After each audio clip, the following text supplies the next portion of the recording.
Well, how's it going, everybody? I was gonna do a full walkthrough, but Mother Nature had other ideas, so luckily I got the car back aside. And as you see, it's a little bit whiter. And there's actually some kind of a paint job on it. Did kind of what I could. See if I can get back enough for y'all to see. There she is for now. I mean, I might play with more back here, but I think it's probably gonna be good enough. I think the other side looks a little bit better. The numbers are a different color, which I don't know if I can get you over there or not. Yeah, a little bit. So, what have we done with this car? If you don't notice the numbers, they might look familiar if you're one of the older subscribers for this channel. I still have, and you see a lot of the blue and the green on there, I still have my original numbers from my very first car that I ran. I cardboard cut them out. That was 9 years ago? Yeah, 9 years ago. And I still have them. I need to remake them because I accidentally got them wet. They sat in the car and got wet on the floor, which sucks, but it is what it is. So this week, this Sunday, today is Friday, be its maiden voyage for this car. Obviously, it was raced before me. A buddy of mine ran it. I picked it up from him, and it needed a completely new rack. The whole rack was, or not a rack, sorry. It needed the cradle. It was completely junk and rotted. So I put the new one in, got everything together. You see some goodies I'll explain in a little bit. And the tire was straight here, and this one was kicked a little bit. So I knew the tire rod end was out on it, which I guess happens. I don't know, that's what it is. I'd guess 2 turns on this. I used my induction heating tool, heated up real quick, got it loose, and put it back together. Guessed on 2 turns, and I was correct. So I still have a little bit of painting to do on this. I got the main painting done. I gotta throw my other sponsor, I think right here is where I'm gonna put it. I got one of them here. He's actually a family member of mine, but he helped me with these tires. Doug Sport Auto out of Sanford. And he helped me mount my new rally tires. From what I'm told, you can actually run these in stock class. I didn't think you could, but I've been seeing the guys running them, so we're gonna run them too. I have another set back here. These are my old set that I actually never ended up using. I just bought them years ago and just never ran them because I'm dumb. And this one, I think the tube's bad, which sucks. So I gotta see if I can get a new tube for it. These rims, you're probably not gonna remember, but they're actually really stupid clean and nice rims. They're on that silver Cavalier that I have out back, the 4-door. That's got either a bad head gasket or bad cylinder in it. And I was looking for some aluminum rims because I knew they're quite strong compared to, your stock ones. I mean, I've ran these for years, but I know they're kind of thin, and the centers like to break out on them. So these are thick, and I mean, good luck breaking those. So I decided to go with aluminums, and they're lighter, so that was also my thing. This is probably the smallest tire I've ran before. It's a 175, so it should be pretty good for the track that we're running on. And actually, another thing to put out there, the track we're running on this year, it's at Midland, which is my hometown track. I wish I can go out a little bit more and venture out more and race other tracks other than Midland Bay County. I just can't with family right now. Kids are too young right now, and it's just not easy to get anywhere. I've had this car, this thing was sitting in my driveway over here on jack stands with the cradle out of it for probably a month or 2. I couldn't get to it. I'm just now able to get to it. The kids, wife and kids are away right now, so I'm busting butt trying to get this done. Then I gotta work on my trailer because the trailer jack on it took a junk. It died, took a shit on me, so yeah. So what have we done with this one? Like I said, cradle.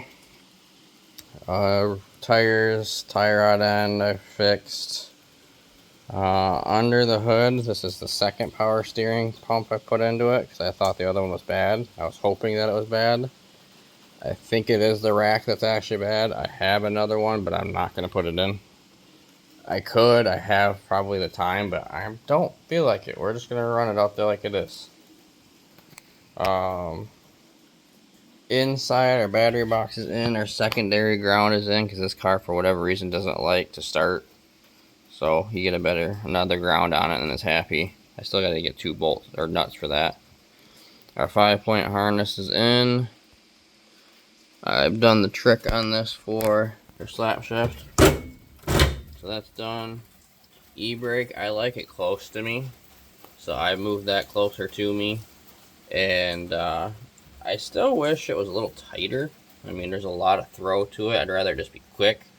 But I think adjustment for that's going to be like, I don't know. I think it's going to be down or in the back somehow with the brakes, and I'm not messing with it. But anyways, all I did is I had a little spring nut from work, welded it where it needed to, used the same bolt from the original back bolt that was there, because these two here used to go with the shifter, and then the back bolt that's right there used to go in the back one there. So anyways, I put a spring nut, welded it, and then just ran a bolt through that, and it's pretty good and tight. And of course the screw trick, screw it into that. I still got to tighten it a little bit more, but we're good. I just got to clean it out a little bit more. I vacuumed it out for once, so that's good. Anybody that is running running stock class for USA or UMS or anywhere here in Michigan, this is the bare minimum cage. Seat bar, and upright bar, and another upright bar. That's it.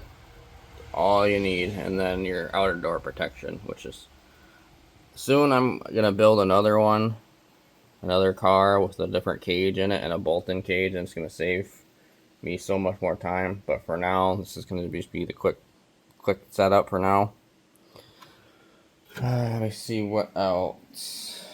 I say roof signs on. This is my old school roof sign. I haven't ran this one in a while because I've just been running the mod car for years. So that's my original one. I don't even run. I'm the only one from the whole barnyard racing days. The only one that's still running out there. There's a guy that occasionally will run here and there, but I'm still the original guy. I kind of have a new crew of guys. We kind of came up with our own new racing name. So a bunch of misfit racing guys is what our team name is now, which, you know, team names don't really matter that much, but we're a bunch of weird mixed match full of guys, and that's why we kind of are the misfits. We just kind of found each other, and more keep tagging along, and we'll all help each other out in our cars and give each other a bunch of crap and have a good old time. The last thing I probably leave with for you guys is my steering wheel. I do not like stock steering wheels. I can race them, I guess. I just choose not to. I wasn't going to actually install this, but I had it and I had the time, and I was using the welder inside for the e-brake anyways. So I said, you know what, screw it. Pull this all apart. And if you see, it's because I'm not straight on. Oh, come on, this thing. On my steering wheel, I put a little line. And then when I weld my, this is the quick connect for it. When I weld this on, I start from one end where I like it to be on my left side so that I know this is straight. And then I come from here, run a line, and then I hold this for just a quick second and then let off so it leaves a little bit higher of a, what you can kind of see, a little bit higher part of that weld. And then I know if it's straight or not, and I know the steering wheel's straight. So, yep, she's pretty much all ready. My new GoPro mount. I've been doing a bunch of research and talking to other derby guys and all this other stuff. And it is stupid simple, and I guess it's the one that works the best. So literally, nut, bolt, there's actually a lock washer on it. There you go. That simple. Bolt goes through and tightens down to that. And this thing, she's locked on pretty dang good. So we're gonna hope and pray that we have a good time this year with it and not have any more problems. And yeah, I think that's about it for now. I'm gonna get my tools and stuff together and yeah, get my tools together, get everything I need to be able to race for Sunday, and bring some extra stuff in case some other buddies need it. I might even go as far as crazy as even bring another radiator, because this is stock class. This bumper is already junk, and like I said, it's stock class. If this car comes away clean, I'm gonna be super amazed. I guarantee you, this car is gonna be trashed by one freaking race. No, and I have a new plan. Like I said, I might end up doing it to this one, just depending on how it does.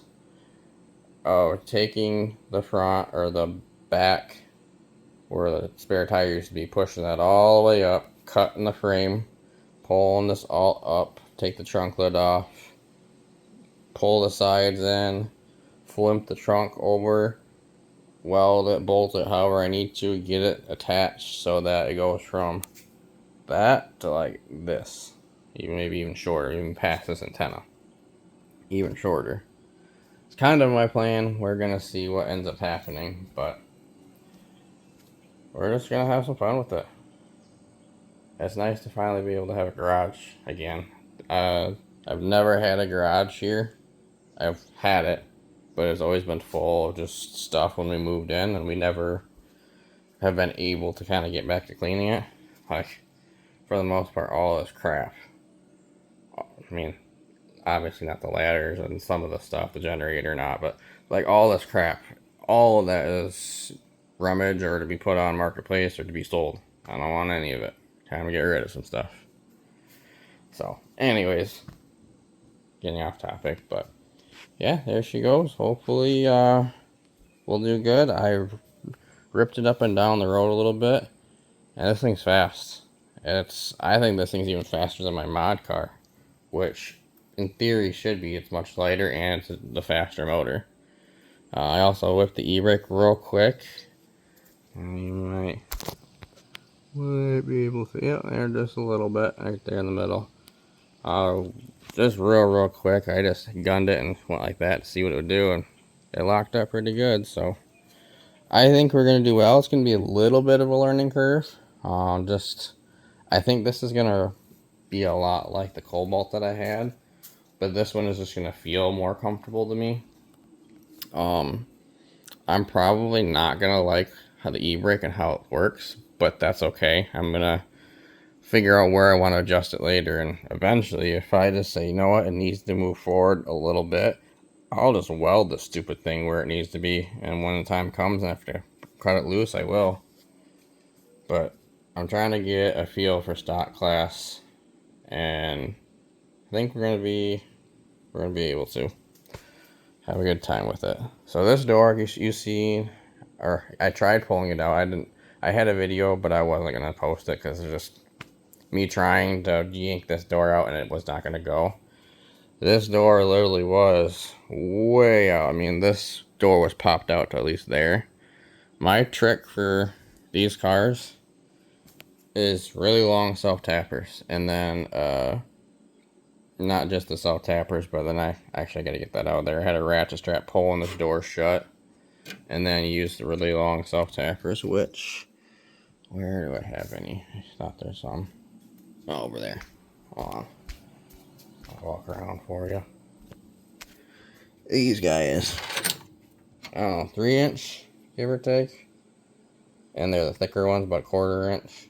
And I just screw them through here, going through the roof, through the really thick part of the roof.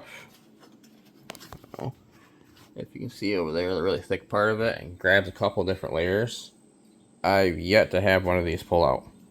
And it went from that popped out so far to sucking it right in. And I should go through with the other doors and do it, but I'm kind of lazy right now, so.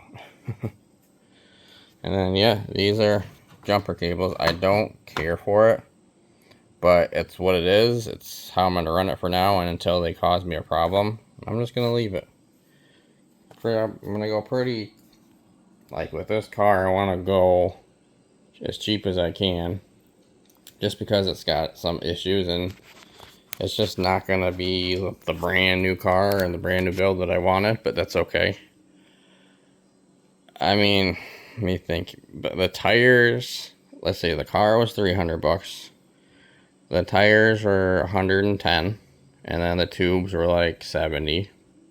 I'm not going to add everything all up for you guys, but there's that. There's the little mini piece that I got for the transmission line to loop it. Some paint that I already had. House paint, which was free, that I had and I got from somebody else. A little bit of stuff for welding, if you want to call that, but a lot of that for me is free now. And just putting all my extra stuff in there. I would say this car, with every single thing that I have into it, $600? Yeah, something like that. Not very much. So that's pretty much what it costs for this to run in this sport. If you're going to build a stock car, and if you don't have anything at all and you're starting from scratch, you're probably going to have maybe $1,000 into a car. For what I do, and you've had these parts and you've built cars over the years and you have all these extra stuff laying around, you can go super cheap with a car. You can build one of these cars. If you had every single thing for it, and you buy the car for $300 to $500, that's it. The rest of the cost of the stuff is just minuscule, or it's just paint. You have the tires, you have the battery box, you have the battery, you have the cables, you have the welding stuff already, you have the roof sign, you have everything else. Yeah, it's that simple. So, enough for me rambling. I guess look forward to some aftermath videos of this one when it runs, and I will be posting in-car of this car, maybe a few other buddies' cars if we can get everybody on board. And I will also have the outside videos. Oh, and I forgot to mention, if you stayed with me this long, or maybe I did mention it, maybe I forgot already, we have a brand new track this year. They re-asphalted the whole entire track and made it, from what I know of from the pictures, made it even bigger. So Midland finally stepped their game up. As far as I know, as far back as I can possibly remember, me as a kid, that was the original track, and they've never done anything with it. And the last race, I think it was one of the stock feature, I think, for Midlands, the last race here in July, I think is what it was, when I ran the Cobalt there. You see me zooming in, the track was literally coming apart. There's chunks of concrete, just huge chunks coming apart. And I was like, they got to do something. And I think whoever listened, finally, they have built a new track. So I can't wait to race on it, see how it goes. Should be a heck of a lot of fun. So, hey, look, I finally made a long video for once. A lot to talk about. So, alright, yeah, look forward to the Midland County Fair. I think it's going to be autocross for the first one. And then the next following week we'll have the bump and run and then figure eights. I think the bump and run is going to be on a Thursday and the figure eights is going to be on Saturday. Don't quote me on that, but I'm pretty sure that's what it is. So, look forward to all the new videos coming soon.